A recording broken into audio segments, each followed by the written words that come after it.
Doctor Gauri Tripathi ji और आप सभी मित्र, मैं आप सभी लोगों का अभिवादन करता हूँ और इस पुनश्चर्या कार्यक्रम में पाठ्यक्रम में मैं आप लोगों के बीच कुछ बातें रखूंगा। इधर स्थिति यह है कि एक सप्ताह से थोड़े ज्यादा समय से तबीयत ठीक नहीं रह रही, तो उसमें जुकाम हो जाना और देर तक बैठ न पाने की एक समस्या हो रही है, खांसी बीच बीच में और उसके साथ कुछ और भी समस्याएं। तो मैं अभी कुछ देर पहले तक अनिर्णय की स्थिति में था कि मुझे क्या करना चाहिए। मैंने कहा था कि मैं कोशिश करूंगा कि मैं जुड़ूं और कुछ बातचीत करूं आप लोगों से। तो जो एक सहज प्रवृत्ति होती है मनुष्य की बातचीत करने की और बोलने की, कुछ शायद वैसा न बने, लेकिन कुछ जो हमारे अनुभव है उन्हें मैं आप लोगों के साथ साझा करूंगा। कुछ किताबें मैंने रखी हैं अपने साथ कि जरूरत पड़े तो उनसे मदद ले सकूं। सब कुछ याद नहीं रह सकता और आज जो स्थिति है उसमें तो और भी बड़ा कठिन है कि बहुत कुछ याद रहे। मैंने आज के लिए विषय चुना था जो कि समकालीन साहित्य, समकालीन कविता से संबंधित बातचीत होनी थी।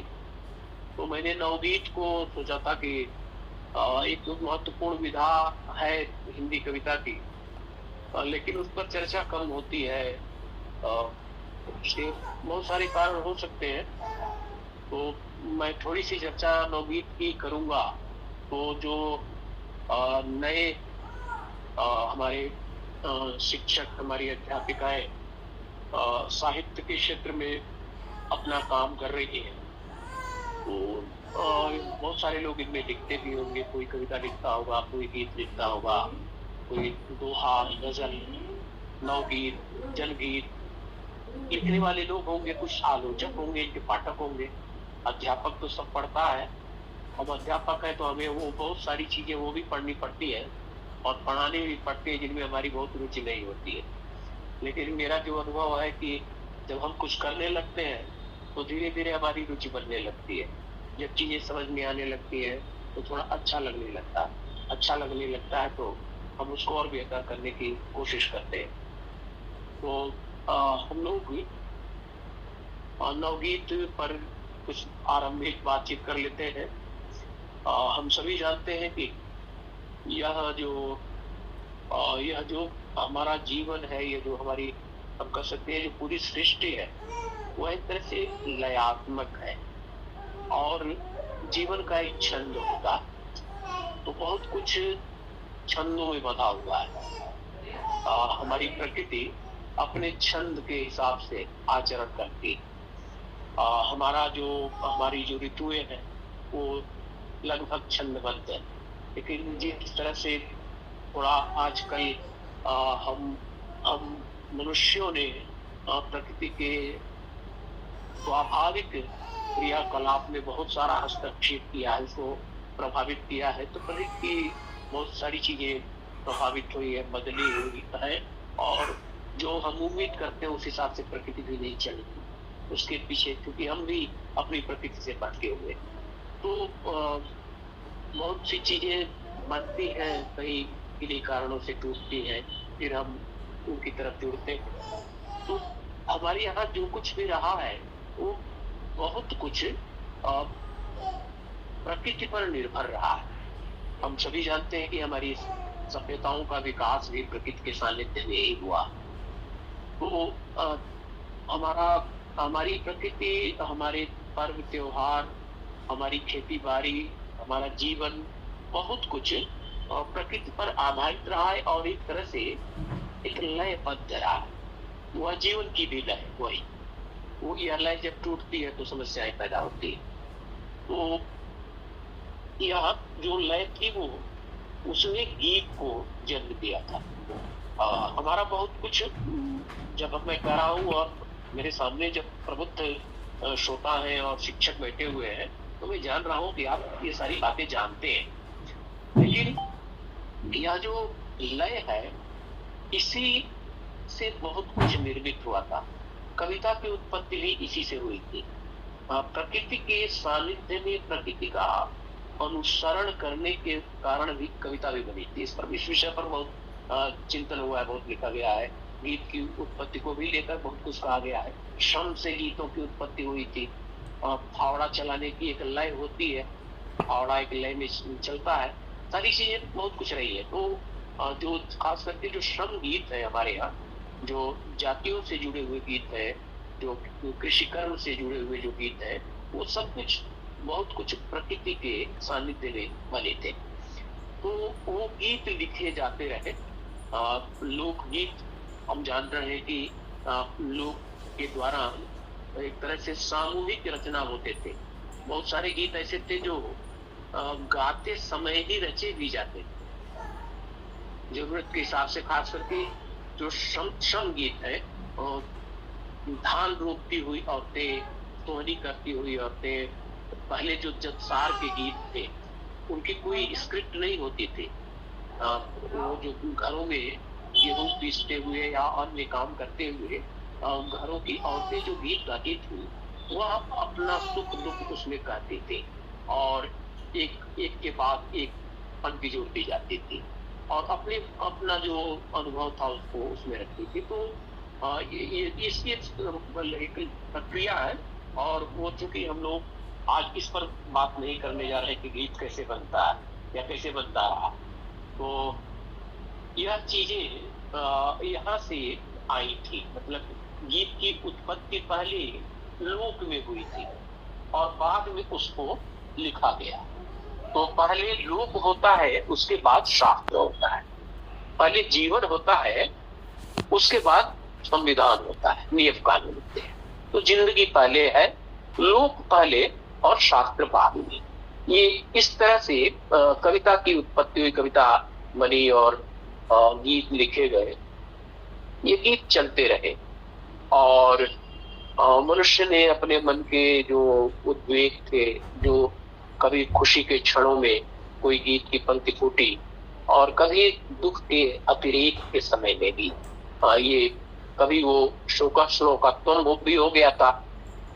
शोकश्लोकत्वम आगता, तो वाल्मीकि के साथ और पूरा जो अनुभव है, हम सभी लोगों का जो अनुभव है, वह जीवन से कविता की उत्पत्ति हुई। बाद में हम जैसे जैसे कृत्रिम जीवन जीने लगे तो कृत्रिम कविताएं भी लिखने लगे। तो वह जो एक सहज लगाव, सहज रागात्मकता, सहज अनुभूति, सहज उत्साह वो कविता में होता था, गीतों में होता था, वह थोड़ा कम होने लगा। क्योंकि हम बैठकर सोचकर विचार कर लिखने लगे। वो भी एक जरूरत होती है, कभी कभी जरूरत के हिसाब से लिखना पड़ता है, लेकिन ज्यादातर अब वैसा होने लगा।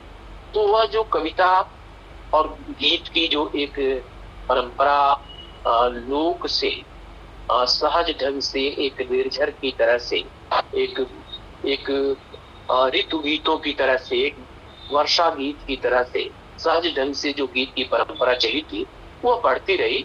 और उसमें कभी प्रेम, कभी सुख, कभी दुख, कभी करुणा, कभी वियोग, कभी मौसम, यह रचित होता रहा, रचा जाता रहा गीतों में।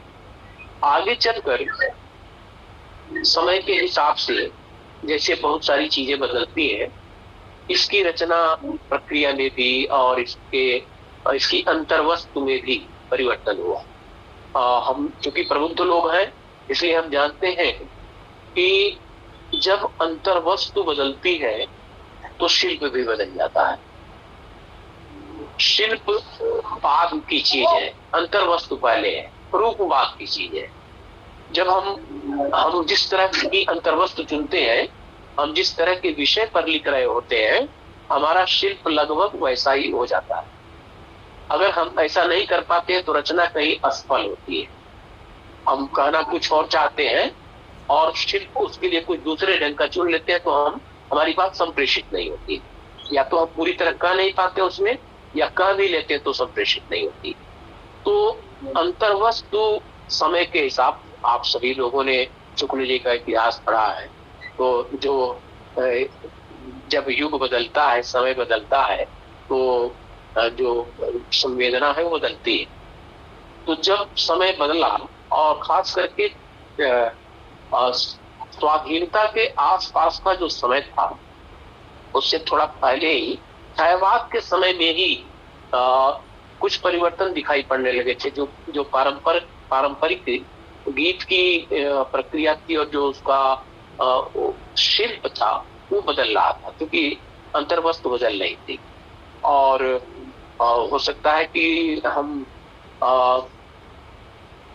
समाज की जो हलचलें थी उनसे ज्यादा जुड़ रहे थे, हमारे रचनाकार उनकी ज्यादा करीब जा रहे थे।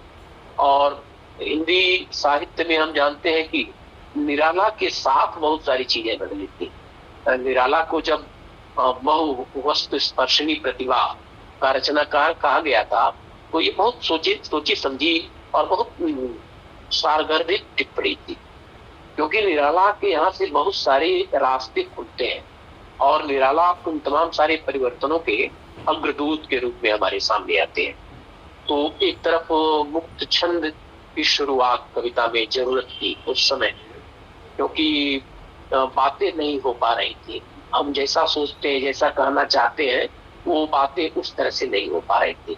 हालांकि आप लोगों को शायद पता हो, और न पता हो तो ये जानना चाहिए कि इसी के लिए सब हो रहा है। जो बातचीत आप बैठे हैं सुन रहे हैं, हम लोग जो अपने अनुभव बता रहे हैं, कि मुक्त छंद की शुरुआत बहुत पहले आचार्य महावीर प्रसाद द्विवेदी ने कर दी थी। आचार्य महावीर प्रसाद द्विवेदी ने इसके पक्ष में बातें की थी, और उनकी एक कविता जो एक तरह से जिसको गद्य समझा गया था, वो कविता बहुत पहले छपी थी। बालकृष्ण भट्ट ने उसको प्रकाशित किया था। वो प्लेग स्तवराज नाम की एक कविता महावीर प्रसाद द्विवेदी की छपी थी, जो मुक्त छंद की कविता थी, जिसकी तरफ लोगों का ध्यान कम गया। हो सकता है आप लोगों का गया हुआ, आप लोगों में से कुछ लोगों का गया हुआ उसकी तरफ नहीं। तो मुक्त छंद की पहली कविता हिंदी में आचार्य महावीर प्रसाद द्विवेदी ने लिखी, और फिर आगे उससे प्रेरित होकर और लोगों ने निराला के माध्यम से, चूंकि उनकी बहुत सारी कविताएं धोती पत्थर वगैरह के माध्यम से, दिल की गली वगैरह से हम लोगों ने उन चीजों को रास्ता साफ हुआ। निराला ने जब कुछ किया तो उसको जाना गया। तो लेकिन तो वह जो निराला, मैं ये कह रहा था कि निराला बहुत सारे रास्ते खोलते हैं। तो एक तरफ उन्होंने मुक्त छंद की शुरुआत एक तरह से घोषित रूप से की। ये प्रगल्भ प्रेम नाम की एक कविता लिखी थी निराला ने। अर्ध विकसित हृदय कमल में आतु, प्रिय छोड़कर बंधन में छंदों की छोटी राह, गज गामिनी पद तेरा संकीर्ण कंठ का किरण। वो कविता चर्चित है, आप सभी लोगों की पढ़ी हुई है। मैं सिर्फ थोड़ा सा आप लोगों को स्मरण करा रहा हूँ चीजों की तरफ आपका ध्यान ले जा रहा हूँ। तो निराला ने एक तरफ ये सब किया, दूसरे निराला ने नए विषयों पर गजलें लिखी, और बहुत सारी गजलें हैं, आप सभी लोग उनको पढ़े होंगे।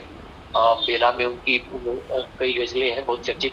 किनारा वो हमसे किए जा रहे हैं, दिखाने को दर्शन दिए जा रहे हैं, ये गजल या वो भेद खुद खुल जाए वो सूरत हमारे दिल में है, देश को मिल जाए जो पूंजी तुम्हारी मिल गए। तो ये सब लिख रहे थे। वही निराला ने गीत की जो पारंपरिक शैली थी उसमें परिवर्तन किया। एक तो उसने जीवन का जो बहुत जो एक कह सकते हैं कि जो खुरदरा यथार्थ था, उस यथार्थ को निराला ने अपने गीतों का विषय बनाया। छंदों की बहुत अच्छी समझ थी, हम जानते हैं, और इसलिए निराला से ये भी सीखना चाहिए कि जो व्यक्ति छंदों को बढ़िया जोड़ सकता है वह तोड़ता भी है तो बहुत सलीके से तोड़ता है। तो निराला ने छंदों में खूब लिखा, बढ़िया लिखा, और जब छंदों को तोड़ा तो बड़े कायदे से तोड़ा कि कहाँ से टूटना चाहिए। और इसीलिए उनकी कविताओं में एक लय बनी हुई है। जब छंद पर बात होती है, मुक्त छंद की बात होती है, जब उस पर जगदीश मुक्त वगैरह ने काफी चलकर आगे काम बढ़िया काम किया था, इस पर विचार किया था, तो उसको मुक्त युक्त छंद कहा गया था, जिसको हम लोग छंद मुक्त कहते हैं या मुक्त छंद कहते हो। तो जो मुक्त छंद था उसको एक तो लोगों ने छंद मुक्त कर लिया। छंद मुक्त कर लिया मतलब जो भी कुछ भी लिखो और चलो सब कविता है, तो उसको मुक्त युक्त छंद कहा गया था। और एक कविता की आंतरिक लय पर बहुत जोर दिया गया था। तो निराला ने जब मुक्त छंद की बातें की तो वो सारी चीजें, मैं गीत की चर्चा कर रहा था, तो निराला ने जैसे जब वो सब गीत लिखे ना, ये गहन है यह अंधकारा, स्वार्थ के अवगुंठनों से हुआ है लुंठन हमारा। तो जब यह अपने समय के अंधकार का चित्रण निराला कर रहे थे और बढ़ती हुई जो स्वार्थ वृत्ति थी इसकी चर्चा कर रहे थे, तो ये वह एक नया प्रयोग कर रहे थे अपने गीतों में। या वो आम की वह डाल जो सूखी दिखी, कह रही अब यहाँ पिकिया शिकी नहीं आते। तो एक बदलता हुआ जो युग संदर्भ था, वो सारी चीजें, वो जो वो है ना, जीवन बह गया है दह गया, उसमें आता है ना, तो वह जो स्नेह निर्जर जर गया, स्नेह निर्जर बह गया है। तो उसमें उस गीत में ये बातें निराला जब कर रहे थे तो एक बदलता हुआ युग संदर्भ दिखाई पड़ता है। इसके साथ ही निराला के गीतों में अगर आप थोड़ी करीब से और कभी अलग से पढ़िए उसको, उन गीतों को, तो यह दिखाई पड़ेगा कि जो गीत के साथ समस्याएं पैदा हुई थी और जिसकी तरफ बहुत सारे लोगों ने ध्यान दिलाया था और ठीक ही किया था। कई बार आलोचना सुधारती है और उसको आलोचना को उसी रूप में लेना चाहिए कि जो गीत की सीमाएं बन रही थी, जिसको मुखड़े की पंक्ति कहते हैं, टेक की पंक्ति जो होती है जो शुरू में आती है, और ये कहा गया ना, केदारनाथ सिंह ने कहा कि गीत में मुखड़े की पंक्ति की तानाशाही चलती है। ये जो तानाशाही जिसकी तरफ ध्यान केदार जी ने खींचा था, हालांकि केदार जी ने भी बहुत अच्छे गीत लिखे थे, शुरुआत तो उन्होंने गीत से ही की थी। तो यह जो मुखड़े की पंक्ति की तानाशाही और टेक की पंक्ति जो हर 2 पंक्तियों के बाद या 4 पंक्तियों के बाद, कई 6 पंक्तियों के बाद घूम कर आती रही, वह पूरे गीत को नियंत्रित करती रही। जो टेक की पंक्ति होती है वह पूरे गीत को एक तरह से नियंत्रित करती रही है और उससे यह अच्छा भी लगता है। टेक की पंक्ति जो है, मुखड़े की पंक्ति जब एक चरण पूरा हो जाने के बाद जब आती है तो वो गीत को एक रूप देती है और एक नियंत्रण देती है। वो एक अच्छा भी लगता है। लेकिन कई बार वह टेक जो है, क्योंकि टेक के अंत में एक तुक भी होता है, यह तुक कई बार गीत को वहां ले जाता है जहां रचनाकार नहीं जाना चाहता है, क्योंकि जो तुक है वो एक सार्थक शब्द है और वह शब्द उस अपने साथ एक अर्थ लेकर चलता है। तो कई बार कवि को वह भी कहना पड़ता है जो वह कहना नहीं चाहता है। तो यह एक सीमा बनती है। तो इस तरफ लोगों का ध्यान गया और लोगों ने ध्यान, जो कुछ लोगों ने विरोध की मुद्रा में इस बात को कहा, कुछ लोग उसके भीतर से, गीत के भीतर से गीतकार आए, उन्होंने इस चीज को लक्ष्य किया था, इस बात को लोगों ने कहा।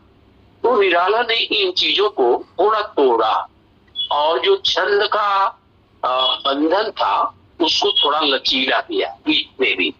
तो यह शेर निराला को जाएगा। अब सुख का दिन डूबे डूब जाए, तुझसे न सहज मन ऊब जाए। तो ये थोड़ा चेंज किया, थोड़ा सा बदला। तो यह जो परिवर्तन था यह धीरे धीरे लक्षित किया जा रहा था और जिसको हम छायावाद के बाद की पीढ़ी कहते हैं, उस पीढ़ी के रचनाकारों ने इन चीजों को महसूस किया और उसे अपने गीतों में, अपने व्यवहार में उतारने की कोशिश की। तो एक लंबी श्रृंखला है ऐसे गीतकारों की जिन्होंने बाद में गीत लिखे और पारंपरिक गीतों से थोड़ा हटकर लिखने की कोशिश की। ये बात तो हम सभी जानते हैं और जानना भी चाहिए कि कोई चीज अचानक नहीं बदलती।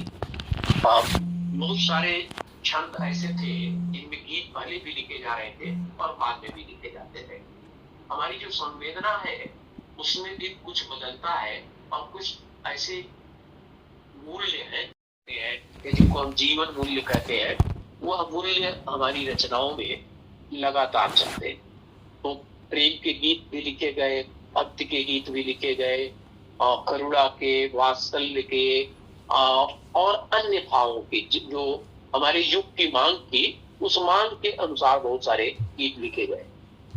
एक लंबा समय बीता और बहुत सारे लोग गीत लिख रहे थे। उसको जरूरत महसूस हो रही थी कि उसे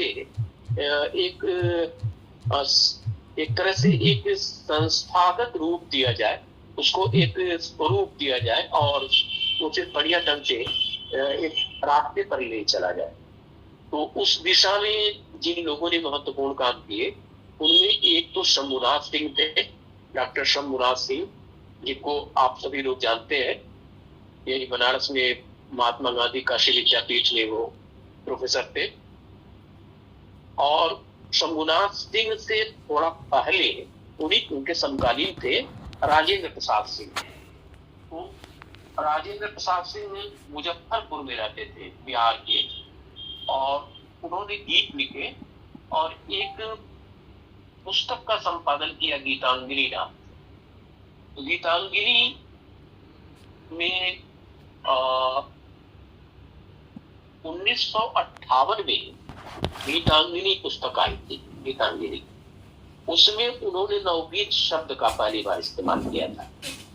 तो राजेंद्र प्रसाद सिंह ने सबसे पहले नवगीत शब्द का इस्तेमाल किया और इसके पीछे कहीं नई कविता भी काव्य की प्रेरणा रही होगी। इस तरह से नई कविता, उसी तरह से नवगीत, ये 58 में इसका प्रयोग किया था राजेंद्र प्रसाद सिंह ने। और महेंद्र शंकर और चंद्रदेव सिंह ने कुछ देर बाद चलकर एक पुस्तक संपादित की जिसका नाम था 5 जोड़ बांसुरी। यह भी नवगीत के विकास में इन 5 जोड़ बांसुरी का बड़ी भूमिका रही है। तो संयोग से हम लोगों की मुलाकातें आरंभिक दिनों में जब हम लोग लिखना पढ़ना शुरू कर रहे थे तो इन लोगों से होती रही। तो चंद्रदेव सिंह ने बड़ा काम किया था नवगीत को लेकर। बाद में शंभुनाथ सिंह ने एक तरह से इसका नेतृत्व किया और उन्होंने नवगीत को लेकर लोगों को इकट्ठा किया, नवगीत लिखने वाले लोगों को इकट्ठा किया, बैठकें की, उसके लिए कुछ नियम बनाए, कुछ उसके लिए संविधान बनाया कि नवगीत होता क्या है, नवगीत में क्या क्या होना चाहिए। तो इसको लेकर एक काफी काम किया उन्होंने। और उन्होंने सन 50 से लेकर 60 के बीच जो रचनाकार सामने आए थे और चर्चित हुए थे, उन 10 गीतकारों को चुना और नवगीत दशक 1 नाम से एक पुस्तक संपादित की। नवगीत दशक 1 का संपादन 1982 में हुआ था। और फिर 60 से लेकर 70 तक जो रचनाकार सामने आए थे गीत के, उनको उन्होंने नवगीत दशक 2 में रखा और वह पुस्तक प्रकाशित हुई थी 1983 में, 82-83। और फिर 84 में एक पुस्तक और उन्होंने संपादित की जिसको नवगीत दशक 3 कहा गया, जो 70 से लेकर 80 के बीच जो नवगीतकार प्रतिष्ठित हुए, चर्चित हुए, उनमें से चुनकर 10 लोगों को रखा। हालांकि उस समय बहुत सारे लोग लिख रहे थे, बहुत सारे लोग ऐसे थे जो नवगीत दशकों में नहीं आ पाए। और बाद में चलकर उन्होंने नवगीत अर्धशती नाम से एक पुस्तक प्रकाशित की। नवगीत अर्धशती में काफी 100 से ज्यादा कवियों को उन्होंने संकलित किया था नवगीत अर्धशती में, और उस पर बहुत बड़ा कार्यक्रम मुंबई में हुआ था। वहाँ नरेंद्र शर्मा वगैरह उसमें शामिल हुए थे। तो यहाँ से नवगीत की एक तरह से शुरुआत जो एक योजनाबद्ध ढंग से हुई वह शंभुनाथ सिंह के नेतृत्व में हुई। उन लोगों ने ये कहा कि जो बदलता हुआ समय है और जो बदला हुआ मानव मन है, जो बदलते हुए संबंध है, नवगीत इनको अभिव्यक्ति दे रहा है। तो जो बदलते हुए रिश्ते नाते थे, जो बदलते हुए संबंध थे और जो हमारे समय की मांग थी, नवगीत में इन चीजों को रखने की कोशिश की। आप समझ सकते हैं कि ये चीजें लगभग नई कविता में भी चल रही थी, लेकिन नई कविता में वो चीजें मुक्त छंद में आ रही थी और यहाँ छंदों में आ रही थी। तो नवगीत उन्हीं की लयात्मक और कलात्मक अभिव्यक्ति थी, अपने समय की लयात्मक और कलात्मक अभिव्यक्ति था नवगीत। बहुत सारे लोगों ने इसको परिभाषित किया और मुझे लगता है कि परिभाषाएं पढ़ने में बड़ा वक्त जाएगा आप लोग का, तो हम लोग परिभाषाएं ना पढ़े और आप लोग पढ़ लेंगे अपना अपना अपने ढंग से जिनकी रुचि होगी। हम लोग कुछ अच्छे गीतों की चर्चा कर लेते हैं, कुछ अच्छे गीतकारों की चर्चा करते हैं, कुछ अच्छे गीतों की चर्चा कर लेते हैं, वो ज्यादा काम का होगा। उसमें से अगर हमारे मन में कहीं कुछ रह जाएगा तो शायद वो ज्यादा काम करे। इस बीच एक बात और हुई थी कि ठाकुर प्रसाद सिंह, जिनका नाम हम सभी जानते हैं, ठाकुर प्रसाद सिंह बनारस से, जिन्होंने गद्य भी लिखा, उपन्यास भी लिखे थे, कहानियां लिखी थी, निबंधों के कारण भी जाने जाते हैं, और उत्तर प्रदेश हिंदी संस्थान के वो उपाध्यक्ष रहे। तो वह गीत लिख रहे थे और उन्हीं दिनों उन्हें जाना पड़ा था झारखंड में बांका नाम का जिला है, तो वहां गए थे। वहां एक विद्यालय में प्रिंसिपल होकर गए थे वो, एक कॉलेज में, और वहां रहकर उन्होंने जो संताली, जिनको हम लोग संथाली कहते हैं, आए वो मूल में संताली, तो जो संताली जनजाति थी उनके बीच में, उनके गांव में रहने का उनको अवसर मिला और उनके साथ रहते हुए उनके रीति रिवाजों, उनकी परंपराओं और उनका खान पान, रहन सहन, उनके जो सांस्कृतिक उत्सव थे उनमें शामिल होकर उस वहां की प्रकृति को महसूस करते हुए उन्होंने जो उनके गीत थे, उन गीतों की जो धुन थी, उन गीतों की धुनों को आधार बनाकर कुछ गीत लिखे और वह बड़ा परिवर्तन था। तो ऐसे में ठाकुर प्रसाद सिंह के गीतों का एक संग्रह 1959 में आया था, वंशी और मादल नाम से। वंशी और मादल के जो गीत थे वह नवगीत के एक तरह से आदर्श थे और वो पहला संग्रह माना जाता है नवगीत का। वंशी और बादल के गीतों में जो लोक चेतना थी, जो आंचलिकता थी, उससे नवगीत में बहुत कुछ नया आया। मुझे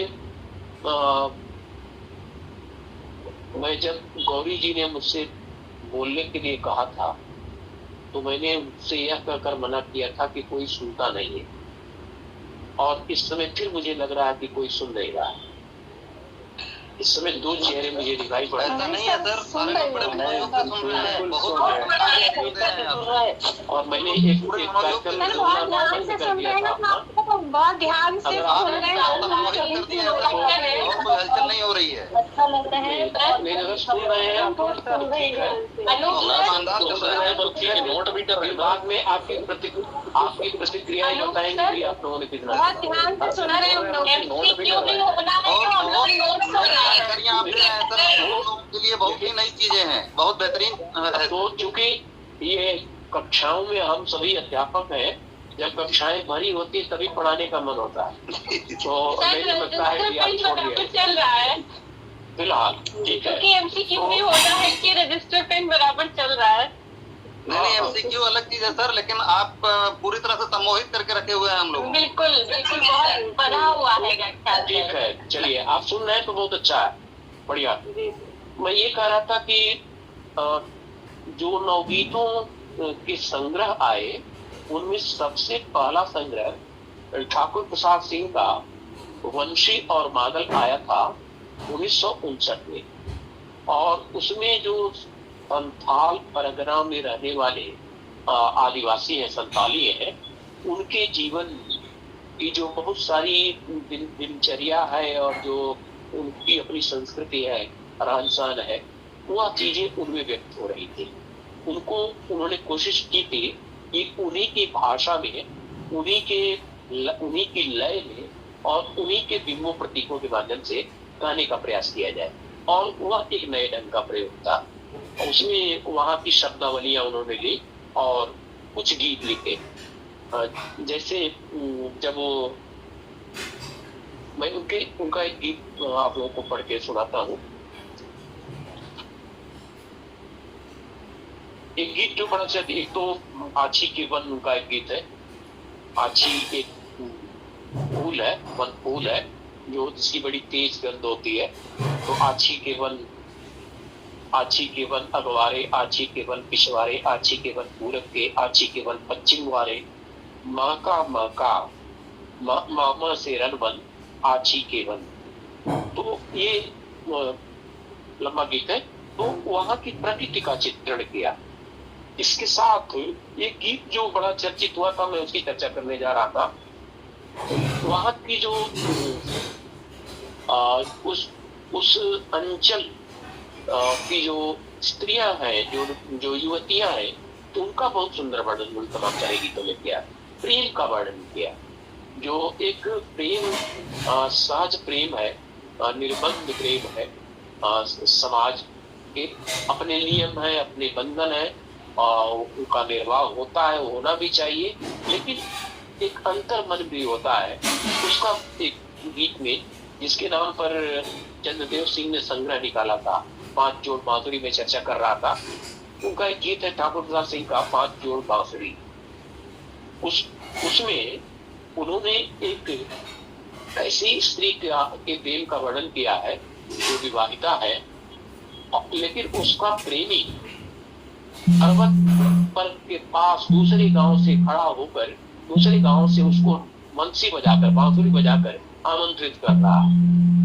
यह जो द्वंद्व है वो अपने घर में है, पति के पास है, और जो उसका प्रेमी उसको आमंत्रित कर रहा है। यह जो उसके मन का भाव है, उसको उन्होंने इस गीत में बहुत बढ़िया ढंग से व्यक्त किया है। वासंती रात के निर्मल पर पल आखिरी, बेसुध पल आखिरी, बेहवल पल आखिरी, पर्वत के पार से बजाते तुम बांसुरी, 5 जोड़ बांसुरी, वंशीश्वर उमड़ घुमड़ रो रहा, मन उठ चलने को हो रहा, धीरज की गांठ खुली तो लेकिन आधे अचरे पर ये सो रहा। वंशी क्योंकि वो व्याकुल होकर बजा रहा है, पुकार है उसमें, तो मन उठकर अंत में होता है कि चल देना चाहिए, इतनी देर से बंसी बजाकर वो मुझे आमंत्रित कर रहा, मुझे चलना चाहिए। आता है कि धीरज की गांठ खुली तो लेकिन आधे अचरे पर पी सो रहा, मेरा मन तोड़ रहा बांसुरी। मन तो हुआ कि अब चल दे, लेकिन देखा कि मेरे आंचल पर मेरा पति सोया हुआ है। तो जिसका वर्णन किया जा रहा है उसके आंचल पर उसका पति सोया हुआ है, और जो मन कहीं और जा रहा है और शरीर कहीं और है। मन मेरा तोड़ रहा बांसुरी, वो ये गीत है पूरा। पर्वत के पार से बजाते तुम बांसुरी, बासंती रात के निर्मल पर आखिरी, बेसुध पल आखिरी, विहवल पल आखिरी। बहुत बढ़िया गीत और चर्चित गीत है। इस विषय पर और लोगों ने, भारत भूषण वगैरह ने अच्छे गीत लिखे थे। आप लोगों ने अगर सुने होंगे भारत भूषण को, रमानाथ अवस्थी को, सोम ठाकुर को, नरेंद्र शर्मा को और भवानी प्रसाद मिश्र वगैरह को पढ़ते हुए, कविताएं पढ़ते हुए अगर सुने तो इन लोगों ने भी इस तरह के, जैसे भारत भूषण का बड़ा चर्चित गीत है, यह विसंगति जिंदगी के द्वार 100 बार रोई, चाह में है और कोई, माँ में है और कोई। बहुत चर्चित गीत है ये। तो यह गीत मैं ये कहना चाह रहा था कि ठाकुर प्रसाद सिंह ये जो गीत है, इन गीतों में जो वहाँ का परिवेश है, संताल परगना का, आदिवासियों का जो जीवन है, वो बहुत बढ़िया ढंग से चित्रित हुआ है।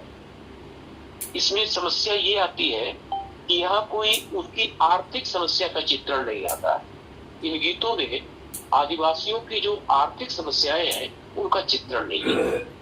एक गीत है जिसमें सिर्फ ऊंचे और नीचे शब्दों का इस्तेमाल किया गया है। इससे ये लगता है कि एक गरीब तबका रहा होगा, एक थोड़ा अमीर तबका हो सकता है। एक बहुत छोटा सा गीत है उनका, मेरे घर के पीछे चंदन है, मेरे घर के पीछे चंदन है, लाल चंदन है, तुम ऊपर टोले के मैं निचले गांव की, राहें बन जाती है रेकड़ियां पाँव की, समझो कितना मेरे प्राणों पर बंधन है, आ जाना वंदन है, लाल चंदन है। तो ये प्रेम करने वाले एक स्त्री, एक युवती का यह है कि तुम ऊपर टोले के मैं निचले गांव की, यह थोड़ा एक अर्थ संकेत दे रहा है उनकी स्थिति का। और राहें बन जाती है रेकड़ियां पाँव की, और चूंकि चंदन है, चंदन के पेड़ है आसपास, इसमें पैरों के निशान उभर जाते हैं। तो समझो कितना मेरे प्राणों पर बंधन है। मैं आगे चलूं, आप लोगों से चर्चा करूं, इससे पहले थोड़ी सी चर्चा इस बात की कर लेनी चाहिए। ये जो नवगीत दशक आए थे, इनमें जो जिन लोगों को शामिल किया गया था वो कौन लोग थे? जैसे जो कुछ नाम इनमें से बहुत चर्चित हुए आगे चलकर और जिनको हम सभी जानते हैं, कुछ लोग फिर नहीं सामने आ पाए। जैसे इनमें पहला नाम था नवगीत दशक 1 का, वो थे नई मध्य प्रदेश के रहने वाले थे, बहुत अच्छे गीतकार थे। उनका जो पहला संग्रह है तो बातों ही बातों में, उन्होंने मुझे भेंट की थी और मैंने उस पर लिखा था नए इनके गीतों पर। सोम ठाकुर थे इस संग्रह में, नईम के साथ सोम ठाकुर थे। सोम ठाकुर को बहुत सारे लोगों ने सुना है और संयोग से अभी है सोम ठाकुर। इनमें जिन लोगों के हम लोग नाम ले रहे हैं, बहुत सारे लोग अब नहीं है, लेकिन सोम ठाकुर है। और हिंदी दिवस पर हिंदी के शिक्षक सोम ठाकुर को याद करते हैं, और नहीं करते हो तो उन्हें याद करना चाहिए। एक बहुत प्यारा गीत लिखा था उन्होंने हिंदी के लिए, तो शायद ठीक ठीक आप लोगों को याद हो। मेरे पास है, मैं किताब में देखना नहीं चाह रहा हूँ। वो आराधन अपनी संस्कृति का, अभिनंदन अपनी भाषा का, इसमें आता है ना, तो पूजा करते हैं हम क्या हरदम जनमन गण की अभिलाषा का, आराधन अपनी संस्कृति का, अभिनंदन अपनी भाषा का। तो अपनी जो भाषा वंदना है सोम ठाकुर की, अक्सर जब वो कभी सम्मेलनों में होते थे, हम लोग जब विद्यार्थी थे, एक बार मैंने उनको बीएचयू में बुलाया था 10-15 साल पहले। बीएचयू में जो स्पंदन के बाद एक सम्मेलन होता है, उसमें मैंने उनको आमंत्रित किया था, वो आए थे। तो भाषा वंदना बहुत बढ़िया सोम ठाकुर करते रहे। बहुत सारे गीत उनके बड़े चर्चित हुए थे। तुझे जानने को मैंने चारों धाम जाने, ये गीत उनका बड़ा चर्चित है, अक्सर सुनाया करते थे आप लोग। अब सुविधा है, सर्च करेंगे तो तुरंत सामने आएगा। अभी मत करिएगा मेरे बोल लेने के बाद। तो तुझे तुझे जानने को मैंने चारों धाम जाने, बहुत प्यारा गीत है उनका। या वो गीत उनका जाओ पर संध्या के साथ लौटाना तुम, चांद को निहारते न बीत जाए सारी रात, जाओ पर संध्या के साथ लौटाना तुम। बहुत अच्छे गीत लिखे सोम ठाकुर ने। देवेंद्र शर्मा इंद्र पहले दशक के पहले तीसरे नंबर के कवि थे, देवेंद्र शर्मा इंद्र। तो इंद्र जी ने नवगीत लिखे, बहुत अच्छा पर्याप्त लिखा। इंद्र जी ने नवगीत लिखे, आलोचना में बड़ा काम किया था, गजलें लिखी थी। मैंने इनकी गजलों पर लिखा था इंद्र जी। और एक इसमें जो देवेंद्र कुमार थे, जिनको हम लोग देवेंद्र कुमार बंगाली नाम से जानते थे, वह एक बड़े कवि थे। देवेंद्र कुमार बंगाली चूंकि मेरे घनिष्ठ लोगों में से थे, इसलिए मैं उनको थोड़ा ज्यादा जानता हूँ।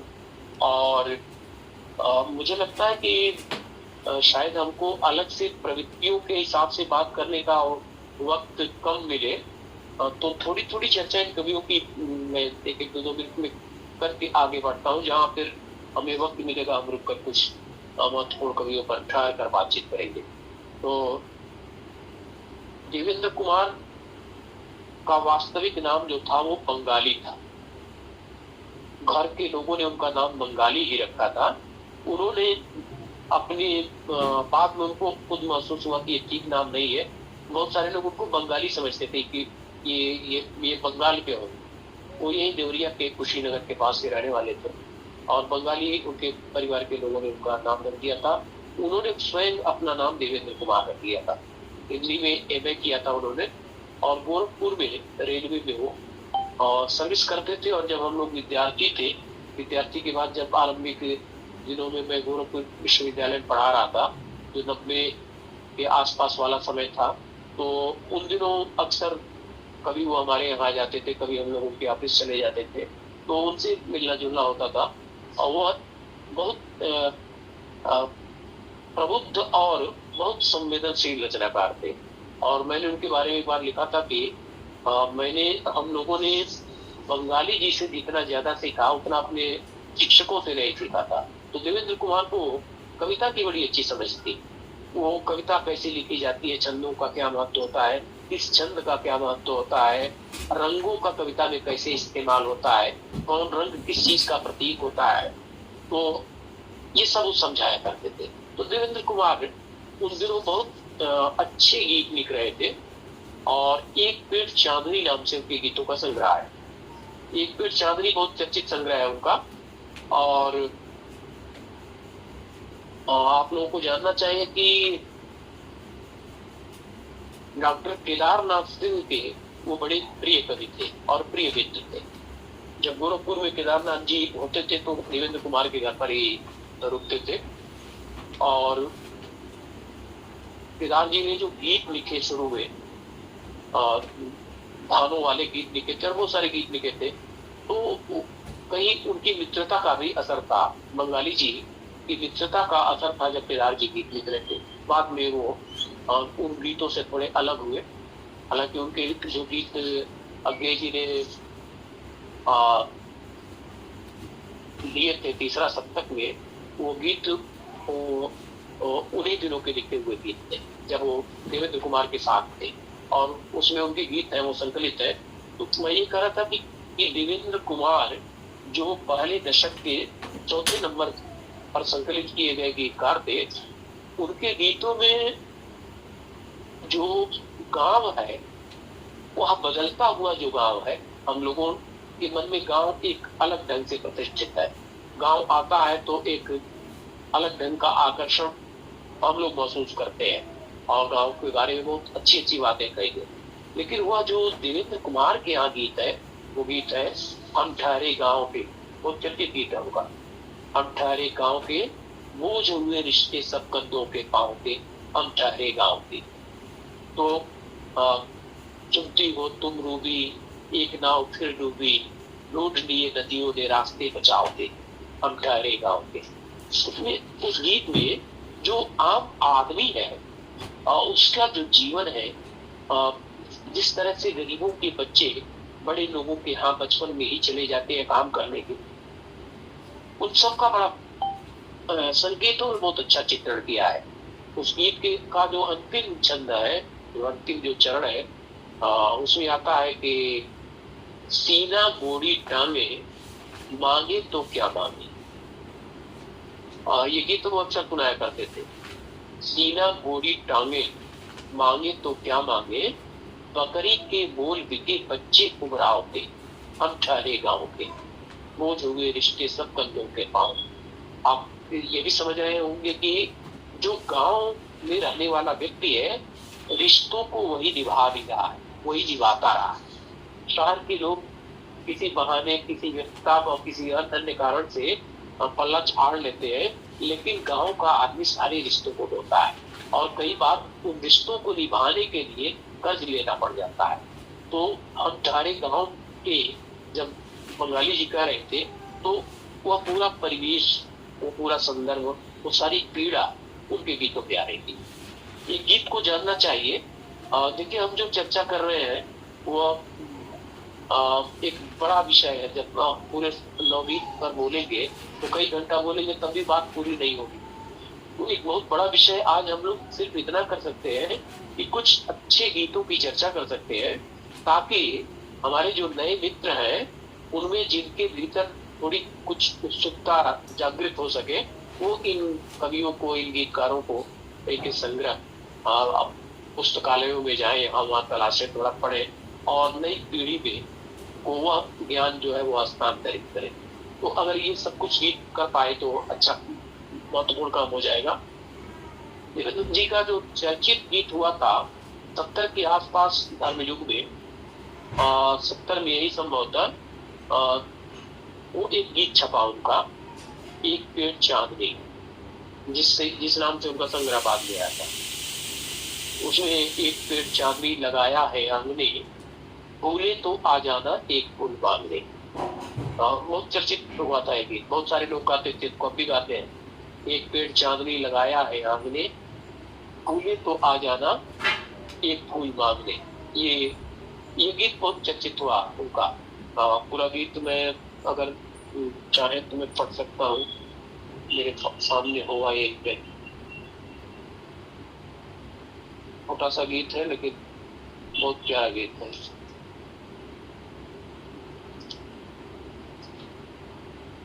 पढ़ दीजिए इसको, वैसे तो हाँ मैं देख रहा हूँ, पहली बार सुन रहा हूँ मैं अभी। पूरा पढ़ रहे तो। हाँ, ये गीत है। एक पेड़ चांदनी लगाया है आंगने, फूले तो आ जाना एक फूल मांगने। डिबरी की लो जैसे लीक चली जा आ रही, पागल का रोना है बिजली शर्मा रही। मेरा घर छाया है तेरे सुहाग में, तन कार्तिक मन अगहन बार बार हो रहा, मुझ में तेरा कुआर जैसे कुछ बोला।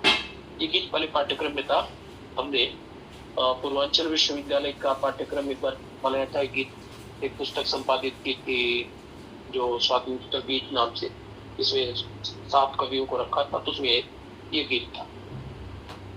तो तन कार्तिक मन अगहन बार बार हो रहा, मुझ में तेरा कुआर जैसे कुछ बो रहा।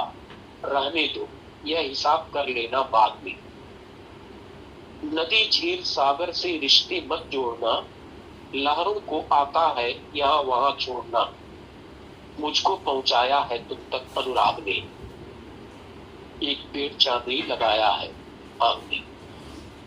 तो ये गीत बड़ा प्रसिद्ध हुआ अपने थोड़े नए प्रयोगों के कारण और नए ढंग का जो गान है उसके कारण ये गीत बहुत चर्चित हुआ था। कुछ और भी गीत उनके खूब पढ़े गए। वो जो भारतीय समाज है, जो गांव है, जो खेती किसानी है, उसको लेकर उन्होंने बहुत से गीत लिखे थे। उन गीतों में गीत था उनका चलो चले होले धनखरियों के देश, धान परियों के देश। ये गीत भी चर्चित हुआ। एक उनका प्रेम गीत और बड़ा खूबसूरत बना था, झरती है चांद किरण झरझर झर, रूठो मत प्राण पास मेरा कर। यह गीत भी बहुत अच्छा था उनका। झरती है चांद किरण झरझर झर, रूठो मत प्राण पास मेरा कर। उसमें आता है चूड़ी सी चढ़कर कलाई पर टूटो मत, रूठो मत प्राण पास मेरा कर। तो देवेंद्र कुमार एक समर्थ कवि थे और उनकी क्षमता को आप इस बात से जाने कि एक तो केदार जी के वो आदर्श कवि थे। बहुत सारी चीजें जो किताबों में नहीं लिखी गई हम नहीं जानते हैं। बहुत उनकी कविताओं को के बड़े प्रशंसक थे वो। ये कहा जाता है कि उनके गीतों से प्रभावित होकर केदार जी ने गीत लिखे और केदार जी की कविताओं से प्रभावित होकर बाद में देवेंद्र कुमार ने कविताएं लिखी। और बहुत जरूरी है उनका संग्रह, बहुत बढ़िया अच्छी कविता है, बहुत जरूरी है देवेंद्र कुमार का। और इस संग्रह में जो पहला जिस संग्रह की मैं चर्चा कर रहा था, देवेंद्र कुमार जो थे वो धूमिल के भी आदर्श कवि थे। धूमिल जिनको हम सभी जानते हैं, धूमिल ने देवेंद्र कुमार को पत्र लिखा कि किसी पत्रिका में जब तुम्हारी कविता पढ़ता हूँ तो उसमें तुम्हारा नाम काटकर अपना नाम लिख देता हूँ। तुम्हारी कविता पर तुम्हारा नाम काटकर अपना नाम लिख देता हूँ। ये धूमिल कह रहे थे देवेंद्र कुमार के बारे में। और देवेंद्र कुमार धूमिल की भाषा सीखना चाहते थे। धूमिल के पास जो भाषा थी, अपने समय को जिस बढ़िया ढंग से, बेबाक ढंग से, स्पष्ट ढंग से और कभी कभी आक्रामक ढंग से धूमिल जिस तरह से प्रस्तुत कर रहे थे, वो भाषा देवेंद्र कुमार को चाहिए थी। और हम लोगों की बहुत जरूरी है। उनका जो संग्रह है उसकी कविताओं में जब वो तमाम सारे पशुओं पर बहुत आक्रोश में जब कोट का बांस कविता लिखते हैं या जब सुअर कविता लिखते हैं, ऐसा कविता लिखते हैं देवेंद्र कुमार, तो वहाँ वो चीजें दिखाई पड़ने लगती है आपको। तो ये देवेंद्र कुमार एक बड़े कवि थे। मैं आप लोगों से चर्चा इन लोगों की इसलिए कर रहा हूँ कि ये कवि महत्वपूर्ण थे, लेकिन पाठ्यक्रमों में अगर नहीं है तो हम लोग नहीं जानते हैं, कोई उनकी चर्चा नहीं करते। पहले संग्रह में उमाकांत मालवीय थे। उमाकांत मालवीय प्रयाग में रहते थे और उनके जो गीत हैं वो कई गीत बहुत पढ़े गए और बड़ी चर्चा हुई उनके गीतों की। हम लोग उमाकांत मालवीय के कुछ गीतों को देखते हैं। उन पर एक काम मैंने बाद में कराया था, एक पीएचडी उमाकांत जी के गीतों पर मैंने कराई थी। तो उमाकांत मालवीय जब नवगीत की बातें हो रही थी तो उस समय एक पक्ष ये रखा गया था, जब आधुनिकता की चर्चा आई थी तब वहां एक शब्द ध्यान में रहना चाहिए, भारतीय ढंग की आधुनिकता की बात हुई थी। नवगीत में जब आधुनिकता की चर्चा हुई तो वहां कहा गया भारतीय ढंग की आधुनिकता। तो उसमें भारतीय ढंग की आधुनिकता की बातें हुई और वहां जो हमारी संस्कृति है, एक हम बहुत आधुनिकता के चक्कर में बहुत सारी चीजों से को बिना जाने समझे नकारते जा रहे हैं। इस तरफ ध्यान गया था कि हमें अपनी परंपरा में जो श्रेष्ठ है, जो स्वीकार करने योग्य है, जो ग्रहण करने योग्य, उसको लेकर चलना चाहिए। तो ये सब चीजें हमें शंभुनाथ सिंह के गीतों में भी दिखाई पड़ती हैं और दूसरे लोगों के यहाँ भी है, और ये सबसे ज्यादा उमाकांत मालवीय के गीतों में दिखाई पड़ती है। उसमें जो हमारे पर्व है, विश्वास है, खास करके जो हमारे पर्व है उनकी आत्मा को तो हमारे परिवारों की स्त्रियां ही जीती है। तो उनके जो विश्वास है और जो उनका प्रेम है वह सब इनके गीतों में दिखाई पड़ता है। एक बहुत चर्चित गीत है, शायद आप लोगों ने सुना होगा, कुछ लोग गाते होंगे। एक बार फिर मैं उनकी कुछ चर्चा कर दे रहा हूँ। एक उनका गीत है, चंद्रमा उगा गणेश चौथ का। चंद्रमा उगा गणेश चौथ का कोई व्यक्ति, आज का नौजवान और रोटी के लिए अपने घर परिवार से दूर चला जाता है और ऐसे में जब त्योहार आते हैं तो अपना घर परिवार, माँ, पत्नी, बहन सब याद आते हैं। उस गीत में इसका बड़ा अच्छा चित्रण हुआ। चंद्रमा उगा गणेश चौथ का, माँ तुमने अर्घ दिया होगा मेरे लिए, दिन भर उपवास किया होगा मेरे लिए। चंद्रमा उगा गणेश चौथ का। बेटा परदेश में न सो सका, भरी भरी आंखें सजो सका। चंद्रमा उगा गणेश। फिर आगे आता है चंद्रमा उगा बहुला चौथ का, बहना ने अर्घ दिया होगा मेरे लिए, दिन भर उपवास किया होगा मेरे लिए। वीरन वीरन हारा हारा और थका,